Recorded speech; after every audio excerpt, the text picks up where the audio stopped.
आंधी बारिश का खतरा टला नहीं है। मौसम विभाग ने इसको लेकर अलर्ट जारी किया है। पटना सहित अधिकांश भागों में आंधी का अलर्ट जारी किया गया है। मौसम में 2 दिनों तक ये बदलाव रहेगा।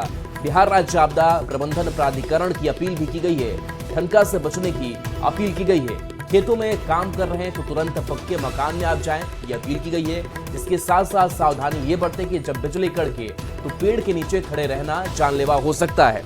बिजली कड़के तो नदी, तालाब या पोखर के पास ना जाए। बिजली के खंभे से दूर रहें। मौसम संबंधी जानकारी मौसम ऐप से लेते रहें।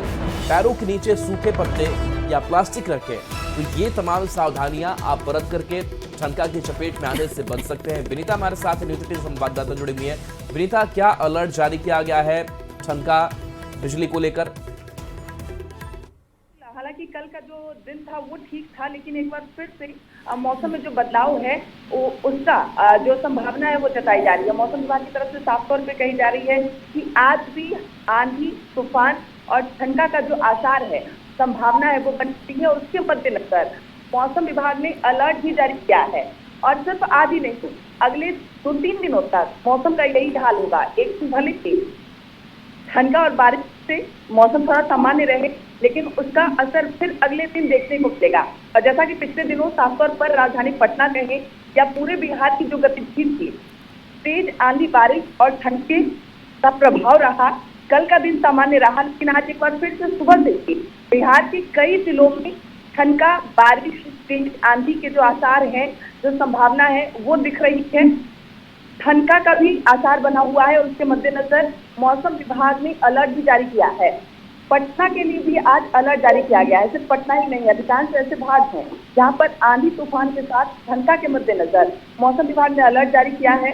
हालांकि कल कड़ी धूप निकली थी, तापमान में अधिकतम रिकॉर्ड भी दर्ज किया गया था, लेकिन इस बार फिर से आज मौसम में बदलाव देखने को मिल रहे हैं। बिहार के कई ऐसे हिस्से हैं जहाँ पर आंधी बारिश शुरू हो गई है। पटना में भी उसका आसार नजर आने वाला है और अगले 2-3 दिनों तक मौसम का यही हाल होगा। और उसके मद्देनजर मौसम विभाग ने साफ तौर पर अलर्ट जारी किया है। लोगों से सावधानी बरतने की अपील की है, क्योंकि पटना सहित बिहार के कई ऐसे हिस्से हैं जहां पर आज मौसम में बदलाव देखने को मिलेगा। आंधी बारिश के साथ ठनका का मौसम विभाग ने अलर्ट जारी किया है। राहुल जी, चलिए, शुक्रिया विनीता इस अपडेट के लिए आपका। और बिहार के कई जिलों में तेज बारिश और आंधी तूफान से भारी तबाही मची है। बीते 48 घंटे की अगर हम बात कर लें तो 48 घंटे में आंधी, बारिश और ठनका गिरने से 80 से ज्यादा लोगों की मौत हो चुकी है। और इसके साथ ही फसलों का भी भारी नुकसान हुआ है। क्या क्या नुकसान हुआ, ये खास रिपोर्ट के जरिए देखिए।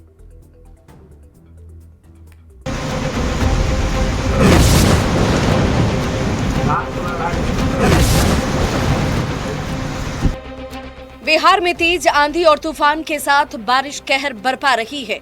बीते 2 दिनों में बारिश के साथ ठनका की चपेट में आने से 80 से अधिक लोगों की जान चली गई। बेमौसम बारिश से फसलों को भारी नुकसान पहुंचा है। तेज आंधी और तूफान की वजह से कई घर क्षतिग्रस्त हो गए। आपदा को लेकर सरकार भी बेहद गंभीर है। मृतक के आश्रितों को 4-4 लाख रुपए मुआवजे के साथ किसानों की मदद को लेकर सरकार फसलों की बर्बादी का भी आंकलन कर रही है।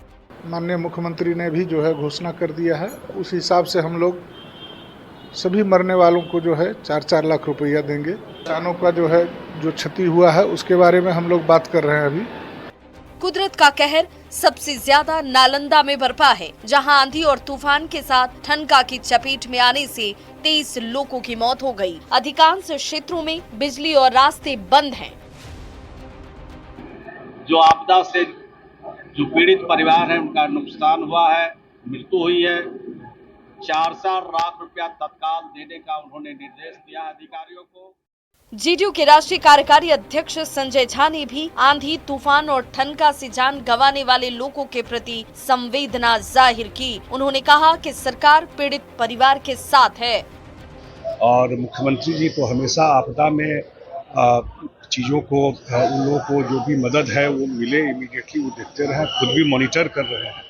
गोपालगंज में भी बेमौसम हुई बारिश ने किसानों की कमर को तोड़ दिया है। 90,000 हेक्टेयर में रबी फसल की इस बार अच्छी पैदावार होने की उम्मीद थी, लेकिन बारिश ने अरमान और उम्मीदों पर जैसे पानी ही फेर दिया। आपदा प्रबंधन विभाग ने एक बार फिर आंधी, तूफान के साथ ठनका गिरने को लेकर अलर्ट जारी किया है। साथ ही लोगों से सावधानी बरतने की अपील की गई है।